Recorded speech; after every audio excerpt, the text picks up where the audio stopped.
All right, class is officially back in session. There's no time to stop studying the evolution of the law and its overlap with various legal frameworks. I see I'm already going to have to restart because I messed up right there. Class is back in session. There's no time to stop studying the evolution of AI and its overlap with various legal frameworks. So, we're back at it with another AI Summer School Series episode. And as always, we'll use our standard format here. First, we're going to explore the fundamentals of competition law. In particular, we're going to dive into sections 1 and 2 of the Sherman Act. From there, Giovanna will give us an update on some illustrative litigation involving RealPage and, of course, Google. And to conclude, we'll forecast the future of competition law in the age of AI. Giovanna, thanks so much for joining the AI Summer School series. Thank you. Thank you so much, Kevin, for having me here. It's exciting. And yeah, I look forward to what I believe would be an insightful conversation. Oh, well, I trust that your 2 cents are certainly worth a nickel here, even accounting for inflation. So, Giovanna, let's start with the fundamentals. There's been a lot of conversation about antitrust law as we saw the emergence of Lena Khan and the neo-Brandeisian movement, and now we've moved into a new era of the FTC under Chair Andrew Ferguson.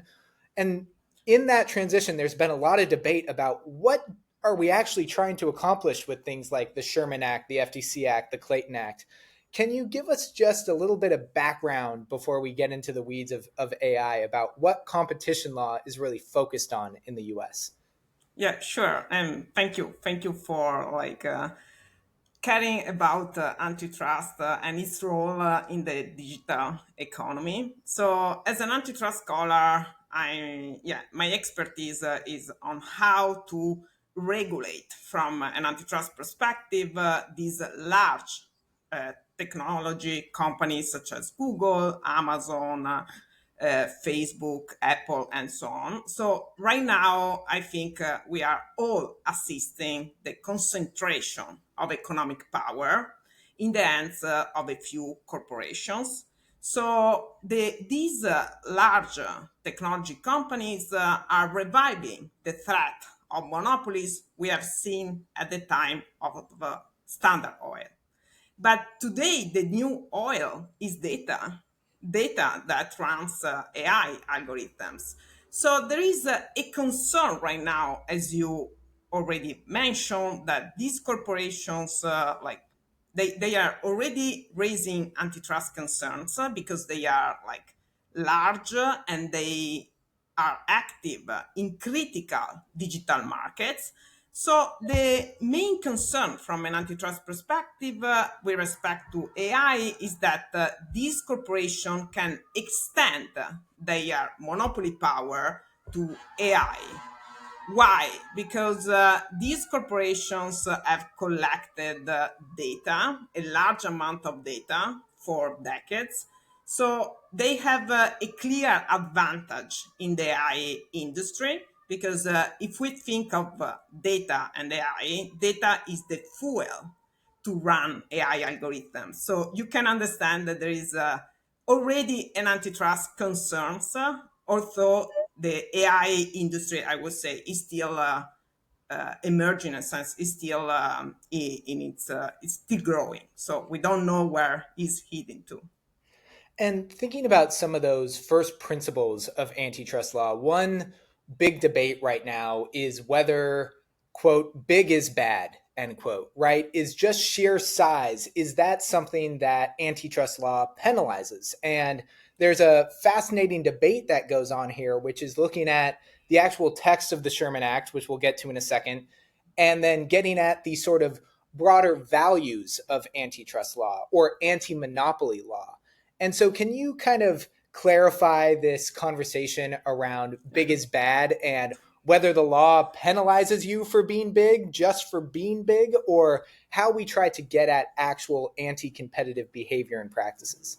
Yeah, that's an excellent question, Kevin, and it goes at the core of the antitrust mission, which is the reason why we have an antitrust law in the first place is because we had in the US monopolies like Standard Oils, so large corporations that were like expanding without limits in the economy. So that was felt a threat for a democratic system. So if you run the most critical resource that at the time where the antitrust law was introduced was oil, you understand that there is a concern from the government that you can that a private company can prevail over the government and the public interest. So this led to the introduction of the antitrust law in the US, and I think this from the origin of the antitrust law, a big question was: okay, is big is bad? Is big bad? Like, and the answer after more than a century of especially economic studies is that bigness is not necessarily bad. Why? Because big corporations can leverage on efficiencies, on scale. Also in the AI like industry, we know scale is the key. Even the judge in the Google case emphasized how like scale in data is the key to succeed in the industry. So we don't want to punish companies because they are efficient. So the Sherman Act, which, as you correctly mentioned, is the main antitrust law that we have in the US, it was the first one. And the section 2 like precisely prosecutes monopolies. It doesn't prosecute monopolies by default, but it requires two elements. So it's not sufficient to be big.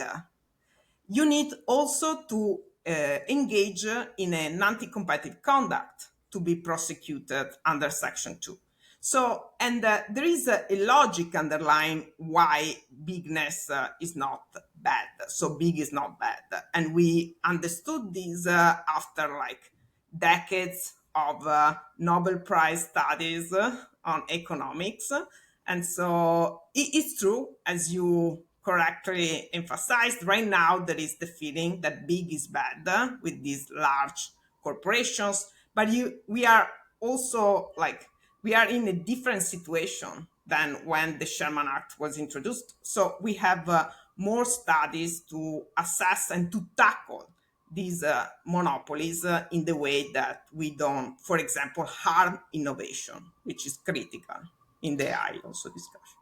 Yeah, thank you so much for adding that nuance because I think there's a temptation to blur the kind of political economy of bigness, where when we think about a big entity, whether it's a body of the government or a branch of the government that's exerting incredible amounts of power, or a private entity that's exerting tremendous amounts of power, that can raise a lot of political red flags. But from a legal standpoint, the Sherman Act doesn't say, hey, you're the most efficient company, or you've got the best practices, or you have the most innovative product. We're going to penalize you as a result of having a good business. That's not Yeah. what we're getting at. As you mentioned, it's that two-pronged inquiry, which is really fascinating. And before we move deeper into Section 2, can you tell us what then does Section 1 target? So Section 2, we're Yeah. focused on monopolies. What's Section 1 addressing? I think that the best way to understand the main differences between Section 2 and Section 1 is to think of, okay, Section 2 concern an individual company that is monopolizing that attempts to monopolize a market. And in the Section 1 of the Sherman Act, the difference is that it's not about a single company, but it's about two or more companies that agree and engage in agreements that are in restraint of trade, so that prevents competition. So in Section 2, you have a unilateral conduct by a single company. In Section 1, you have an agreement, a cooperative like behavior among different companies, And the section one, I emphasize this because in the discussion about collusion through algorithms, a big question is about okay, are like AI algorithm colluding? Can companies like collude? And collusion is anti-competitive. Why? Because if you think of competitors like agreeing on setting the same price or allocating markets in a way that they remain the only company in a market, in a geographic market, there is no competition. They play by itself. So antitrust tackles not only monopolies, but also collusion that can lead to the same result of a monopoly.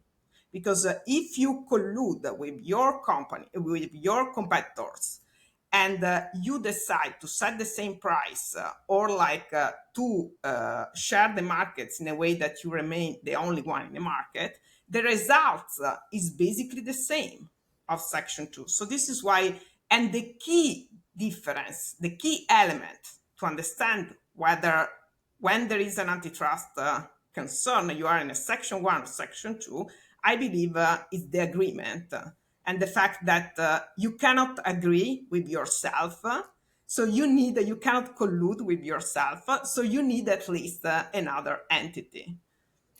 Yeah, and I think I love to think about section one as really targeting that scenario of you can imagine being in a small town and there are two gas stations right kitty corner across from one another. And they may be responding to market incentives saying, hey, the supply of oil is going down, but the demand is going up for gas. So we're going to change our prices in response to those market conditions. But we can also imagine a wink and a nod between the owners of that gas station to say, hey, Memorial Day weekend's coming up. We know everyone's going to be driving. Why don't we agree to just jack our prices up? That's going to do really well for us, even if it hurts the consumer, even if it hurts competition. So it's just fun to think through these easy cases because, as we'll get to in a second, the lines have become a lot more complicated with the introduction of AI. But Giovanna, before we dive into some of those particular pieces of litigation, can we briefly discuss how we've seen kind of antitrust law fail or struggle to adjust to the times ever since its inception? I think if you study the Sherman Act, for example, you note that Section 1, for example, prohibits any restraint of trade.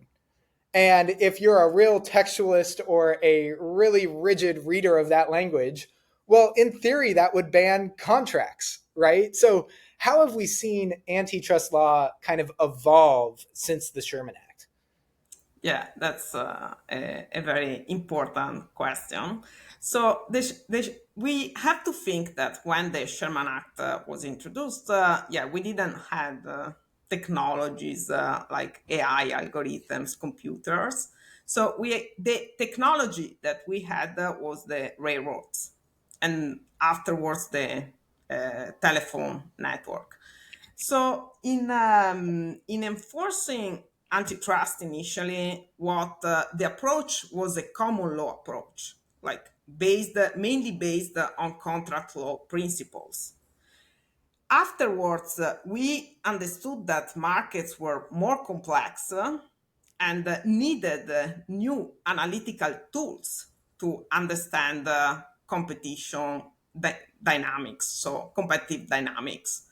And so we introduced, starting from the 1940s, economic tools like the market definition. So you have to identify a monopoly in a defined market. We cared initially about the structure of the market, so how we compute the number of companies in a defined market. So initially, the structure of the market matters, and the same with like collusion. Initially, as you mentioned, there wasn't such an attention on a formal contracts because contracts were mainly like you shake your hands like for like contracting certain things. So there was an evolution in the way companies interact, people interact, and the way they also engage in anti-competitive conduct. So this is why, like, antitrust had to develop and to introduce new analytical tools to enable antitrust agencies, enforcers to detect from collusion to monopolization conduct in a way that was more effective and was more efficient because, as mentioned, companies are dynamics, markets are dynamics, they change. So we need tools to be able to keep up with the speed of the technological progress. And I think antitrust did a great job. So moving from common law principles to sophisticated economic tools. And right now, the big question, at least from my perspective as a scholar, is do we need new tools to interpret a digital economy?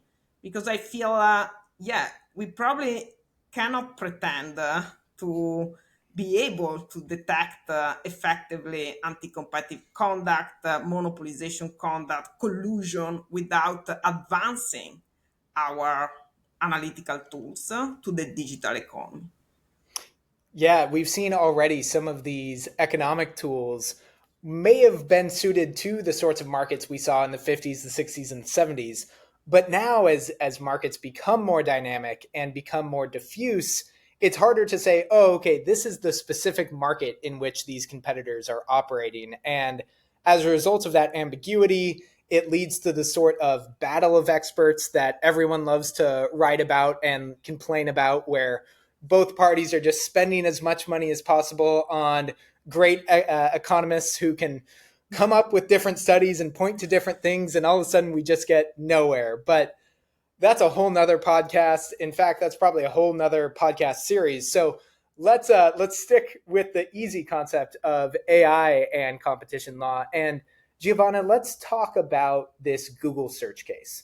So this is the case that's grabbing all the headlines right now. And while it may not be the case that comes first to mind when we're talking about AI and antitrust law, there are some really important nexes there that we can pull out. So let's just start with the facts. What the heck is going on in this litigation? Why is Google getting sued?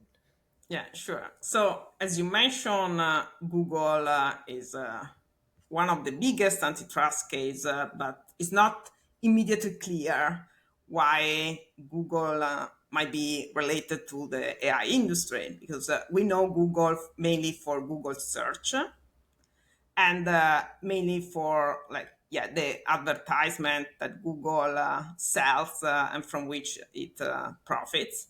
So this is why the cases, the antitrust cases that we are seeing right now, concern like Google search. So Google ad tech, in a sense, the Google business in the ad online ad tech industry.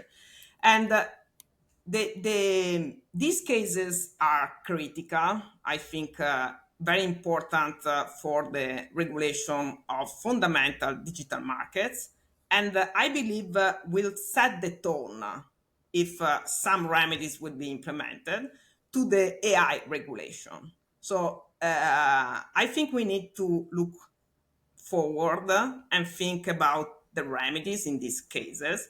So, in short, like, Google has been investigated for years in the US and also in Europe. And we have seen different dynamics in the two main antitrust jurisdictions. So, the European jurisdiction had been historically more like harder with Google, in a sense, by fining Google for anti-competitive conduct since 2012. This investigation, the case that we have in the US, started, the lawsuit was filed in 2020 by the DOJ during the Trump administration. And it ended, but not really ended now, with in August 2024, the district court um, recognized Google search as a monopoly. And just But to pause yeah, there for yeah, just one quick second, yes, just in case listeners miss this, the DOJ filed this in 2020, and it yes, took until 2024 for the district court, for the to district court. We're not recognize, talking about the yeah, appellate yeah, court, not exactly. the Supreme Court. This is just the first trial level decision. And so I Yes. want to save that, put a feather in our caps for us to hit on this later. But 4 years to just get through the district court level. So I cut you off. Please continue. What did the district court No, no, say? no. Please do these kind of things because I think for our listeners, it's particularly important to understand how antitrust works. And it takes a while, in a sense. Yeah, as you mentioned, emphasize. But there was a Google case before that but it was handled by the FTC in 2012. There was another Google case so it's not the first time in 2020 that the US antitrust agencies felt that they had to scrutinize, to investigate Google. So there was another case, but at that time, the FTC recognized that what Google was doing was competition on the merit. So later on in 2020, we have a lawsuit by the DOJ, saying no, it's not competition in the merit on the merit. We need to file a lawsuit to prosecute Google for a Section 2 violation of the Sherman Act, so for monopolization. And that case focuses is related to Google search. So the allegation were that Google was a monopoly, is a monopoly in the online search market.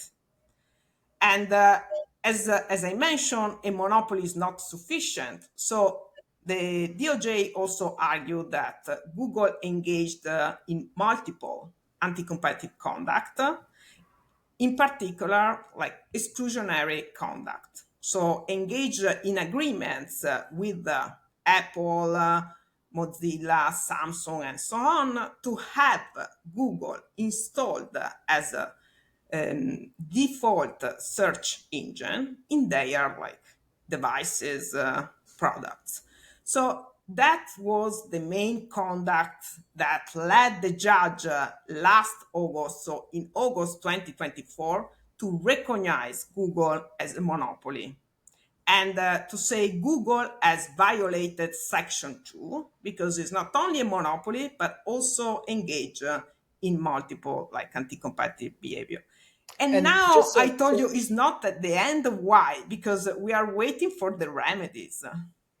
and those remedies are going to be really significant and really exciting to dive into. But before we get there, when we're talking about exclusionary conduct, just for listeners to be even Yeah. further grounded in that idea, can you distinguish between per se violations, what may be regarded as the sort of conduct that, without further inquiry, we can say, no, that is anti competitive, and to contrast that with this kind of rule of reason approach, and why that complicates things, and how that maps onto the Google litigation? Yeah, that's so important to keep in mind. Since the introduction, so when the Sherman Act was introduced, there were initially mainly per se violation. So think of a traffic light that is red. So if you go through a red traffic light, you violate the law. There is Unless you're no in Miami, you can do whatever you okay. want in Miami. Or Yeah, but like in that's certain parts of Italy. yeah. So, yeah, so it's a per se violation because you violate the law. You don't have typically the opportunity to explain why you did. And so you're recognized as the violating a law. But throughout over the years, the antitrust enforcement developed more by using a rule of reason analysis. So it means that companies have the opportunity to justify their behavior and show that their behavior was in the end was not harming consumers or harming competition. So they have the opportunity to justify their behavior. Right now, most of anti-competitive conduct are like examined through the rule of reason analysis lens. So we typically see companies arguing that the reason why we did this is because, for example, we want to increase consumer experience, we want to increase the quality of our products. We needed to invest in innovation, and we felt that was the best way to move forward. So there are many justifications that companies use in the field of AI data security. I would say is the first defense. Usually, when you ask companies to share data or being interoperable, that are two big remedies that I can think of, especially thinking from an AI perspective. The companies often argue that the reason why they shouldn't share data or they shouldn't become interoperable is for security reasons. And it's not entirely wrong in a sense that it's true that there are like privacy concerns, security concerns, and I think it's important that we keep these in mind. Yeah, and just that distinguishing factor of the per se violations being clear as day, right? You do this conduct, you're in violation of the law. Seeing that disappear from antitrust doctrine, generally disappear from antitrust doctrine, is part of the reason why we have cases last from 2020, for example, to 2024 and beyond, because this rule of reason, while it's important, I'd say, for these novel markets, for these emerging technologies where the judges as well as practitioners may not have a full understanding of what are the competitive implications of this market, of this new technology. If you just applied a hard, fast, per se rule to certain conduct, well, you may undercut, let's say, the next best AI company. But on the other Yeah, hand, we find ourselves in situations like this where you are 4 years down the road from where this alleged monopolistic behavior was occurring, if not further. And all the competitors, if you're Bing, if you're DuckDuckGo, you're thinking, wow, 4 years of Google operating as a monopoly, according to the DOJ, that doesn't seem very good on our end. So let's add yet another yeah, feather to our cap for that inquiry. But Giovanna, now thinking about the potential remedies, what might we see or what's under consideration for how to potentially break Google up? yeah. Before jumping into that, can I just make a quick observation Please. of what you just said about the per se rule of reason? I think what you just said, that we are living in an antitrust context where we mainly use a rule of reason as for our analysis assessment of anti-competitive behavior, led to what to the phenomenon that we have seen in Europe and we are also seeing the US, although it didn't succeed, to introduce the new ex ante regulation, so new law for enforcing antitrust. So in Europe, in 2020, the legislator introduced the Digital Markets Act, which regulates by default companies like Google, Amazon, so digital companies that meet certain thresholds, so based on size, and imposes by default remedies that we are likely to see in the Google cases, Amazon cases in the US, without assessing whether there is an anti-competitive conduct, without defining the market and defining the monopoly power of a company, because that law targets company based on their size, based on their turnover, based on their number of users. So you can see how the reaction of what you just said. So do we need more like clear rules? And Europe like reacted with a new law, a new legislation. The US also was attracted by this solution. And in one of my paper, I explain why this solution doesn't fit with the US way of thinking of competition, which is common law, and yeah, it's different from the context, the antitrust tradition that we have, that there is in Europe. So the US also might think, okay, it's an easy way to solve the problem that you just raised. Do we need the 4 years to just recognize Google as a monopoly and then other probably 4 years to identify the remedies? Or can we just have a new law that imposes by default some remedies that we feel are pro-competitive? And so just to tell you what happened, occurred in the antitrust field in reaction to what you just observed. And now we can speak about the remedies in the Let's Google do it. search case that, as mentioned, might be similar in certain ways to the remedies we have seen, like Europe has already introduced in 2020. And I think the Google search case is particularly important for AI.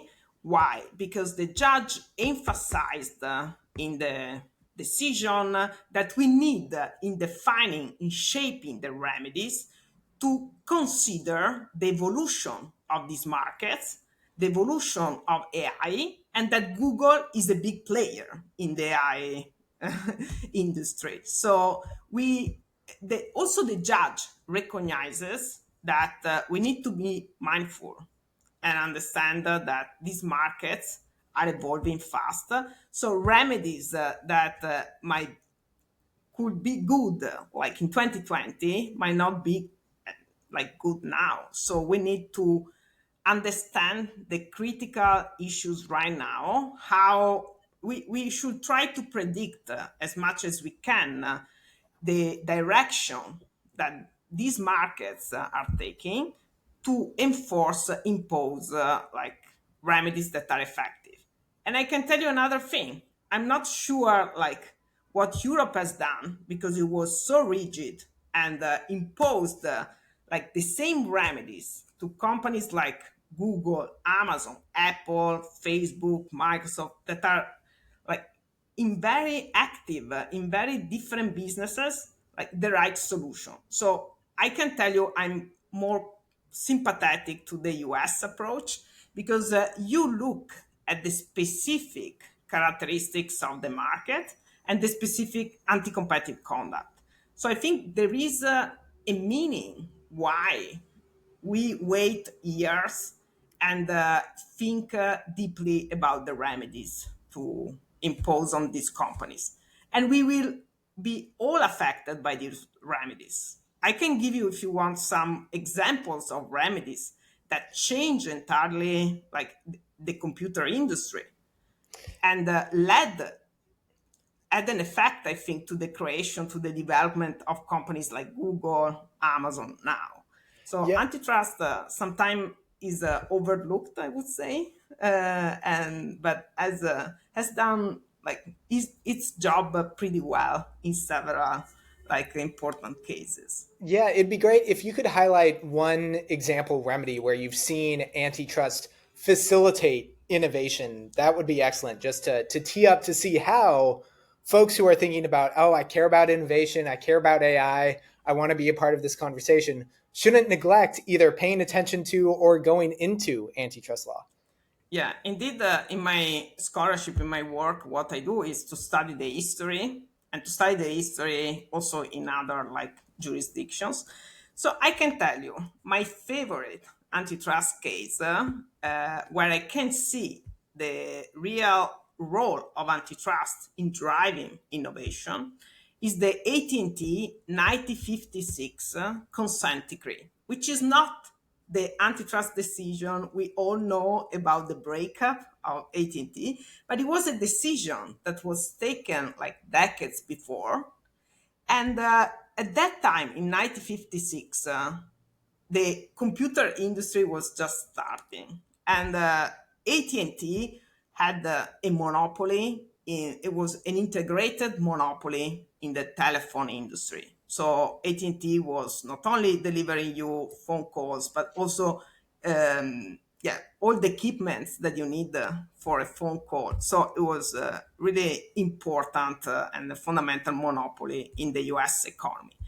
And the DOJ opened an investigation in 1949 and required AT&T to break up into pieces to divest some of its businesses.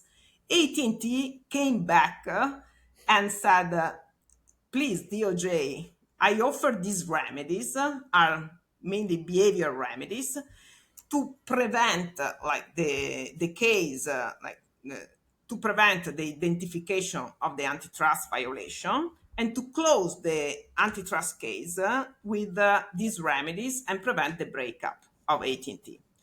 And these remedies included the license of all patents that AT&T had. And in addition to that, AT&T agreed not to enter into the computer industry. So why these remedies are important for innovation? At that time, AT&T had just developed the transistor. The transistor is a technology that is in all electric devices. And in your smartphone, there are billions of transistors. So it's a fundamental technology, and it wasn't antitrust law that developed the transistor, were like engineers at Bell Lab, so the research branch of AT&T. But the rapid adoption of this breakthrough technology that really changed the way we live was due to the antitrust decision to these remedies. In addition to that, the other remedy is important. So the fact that AT&T couldn't enter, so agreed not to enter into the computer industry, is important for the remedy discussion on innovation. Why? Because AT&T developed Unix in 1970s, the most important operating system. But AT&T could not sell Unix due to the antitrust decision. So AT&T decided to license Unix for free to universities or in exchange of a nominal fee. And so a version of Unix was used to build ARPANET, was developed at Berkeley and was used to build ARPANET, so the first internet network. In addition to that, there were like several different versions of Unix and being like open, like software developers started like developing Unix all over the world. Also because AT&T said, okay, if there is a bug, I'm not like addressing it because I cannot profit. So, and this led to the creation, to the development of Unix, of the Unix we know today, which is also Linux. And Linux is in all Android phones, is like Amazon runs on Linux, Facebook. So it's, yeah, these what I'm saying is that antitrust didn't develop these breakthrough technologies, but played a huge role in their rapid adoption. So this is why I think we sometimes might overlook of the importance that an antitrust remedy can have, Yeah, and we should probably, yeah. I appreciate you sharing that because it gets to a conversation that is occurring throughout the AI space right now surrounding open source technology, right? Yeah, And the yes. more you have open source technology, the easier it is for more competitors to pick up the building blocks, the fundamental models, the data, whatever you need to then innovate further. But if you have single companies, if you have an AT&T that has a stranglehold on those key inputs, well, then we may never realize all these different offshoots of potential innovation. So you're definitely right that the past is prologue in this case, where if we see the key inputs to AI development and AI innovation being held too tightly, well, then we may not see the unleashing of advances in AI that we're hoping for. So, really fascinating there. And anything you want to add on that thread before we Yeah, move on to real page? as you mentioned, I think it's important right now exactly to consider these cases because we can learn important lessons on how, for example, yeah, the release of a technology can change the path to innovation and can create new markets, and which I believe it's one of the key concept of having competition in the first place. So to create new markets, to create new products, services. So this is, I believe, a good example we can think of when we think of remedies. Also in these cases like Google, Amazon, and so on, where, yeah, as mentioned, the main antitrust concern is that these companies can extend their power into the AI industry. And because they are big and they have this large amount of data, they can leverage on this and make competition like difficult, like create barriers to entry that prevent companies, other companies, to enter into the AI space. So this is why I believe when we shape remedies, I'm not really a fan of breaking up companies for increasing competition, because I can tell you, if we think of Section 2 cases, there are just a few companies that had to break, that where I saw a breakup, where there was a big divestiture. Behavioral remedies are typically more flexible and can be effective in the way that I just explained in this case. Yeah, no, and this is going to be all the more reason to pay attention to the Google search case. But another uh, cluster of cases that have grabbed the attention of everyone interested in AI and antitrust has to do with real page and more generally with pricing algorithms. And for the sake of time, we'll have to do a relatively speedy review of these issues.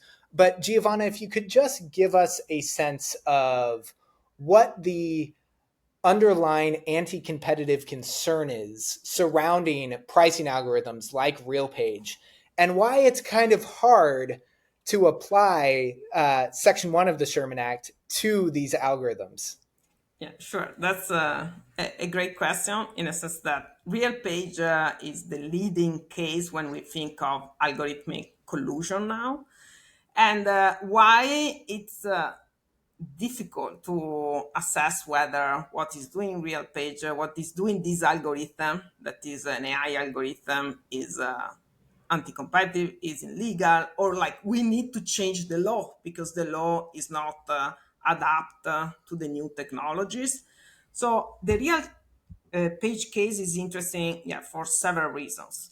I would like to define first what's AI and why it is related to this case. In a sense, when I think of AI, there are people thinking of robots that are taking the place of humans, but like the reality of AI, so the AI that we use every day, is the so-called machine learning.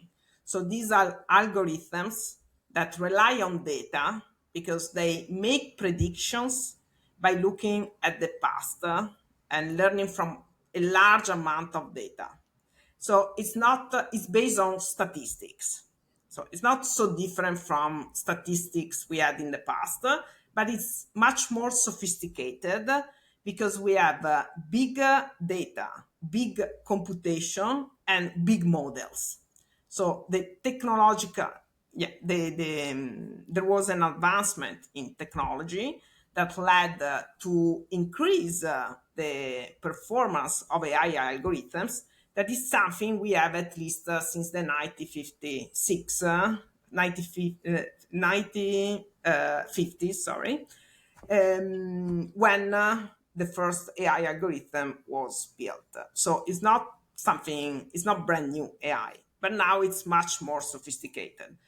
And it's related to competition, collusion, because if we think of using these algorithms to enable competitors to collude more effectively in a digital economy and raise price for consumers, this is, yeah, a concern from an antitrust perspective, and we want to make sure we have the tools, we are able to tackle algorithmic collusion. Why it's I would say difficult to show agreement, so to prosecute collusion in AI algorithms. At least I see challenges in enforcing, in yeah, condemning companies for using AI algorithms to collude, because AI algorithms in itself, they in themselves, they are not designed to collude, in a sense, to coordinate, to agree with other computers. There are papers, academic papers, that show that these algorithms were able to collude without communication. And so you cannot really agree with if you don't have communication. So it's hard Yeah. to find the agreement that I explained at the beginning of this compelling conversation. Well, and So just to pause yeah, there for just a second for folks who haven't explored the weeds of real page or pricing algorithms, they may be thinking, huh, surely every business has some sort of pricing algorithm where, yeah, oh, I collect data from what's going on in the market nearby. I input my ingredient costs, or I input the rental market previous trends, and I just upload that into an Excel sheet, and boom, out pops a recommended rent for this new apartment. And they may be thinking, what's wrong with that?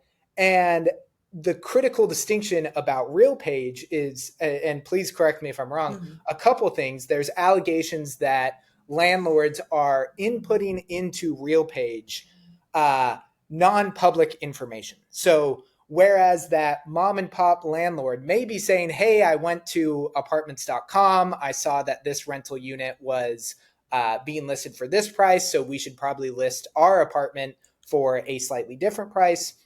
With RealPage, allegedly, the landlords are entering things like planned vacancies or upcoming vacancies or planned changes in their pricing structure that then go into a collective sort of algorithmic process that helps all the landlords using the platform decide to change their prices in a certain way. And per real page, it's changing the prices not necessarily in a pro tenant fashion, but changing the prices or recommending prices that will maximize revenue for the landlords. And so I think getting a sense of these critical distinctions of just normal pricing versus what may be happening with RealPage and other pricing algorithms really helps show, well, is this collusion just because you're sharing more information? You don't have to accept RealPage's recommended pricing, but they nudge you certainly to encourage you to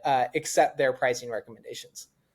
yeah, you are certainly right in a sense. The real page is about price in real estate. So, and we all need, or yeah, a real estate in a sense. It's the rental is something that affects many people. So it's an important case because this company is selling an algorithm, a platform where like competitors can share data that are also confidential data like price, with the machine learning, with this AI algorithm, and the algorithm recommends a price. So is this collusion? So from my perspective, there are like a set of problems in a sense that in AI, I know the input, I know the data that I use to feed an AI algorithm. I don't know the output. In a sense, it's typically like the output is typically unpredictable. And so, how do you see this data if the machine is basically elaborating data to give you something that is different from the input? So, here I see a problem for collusion.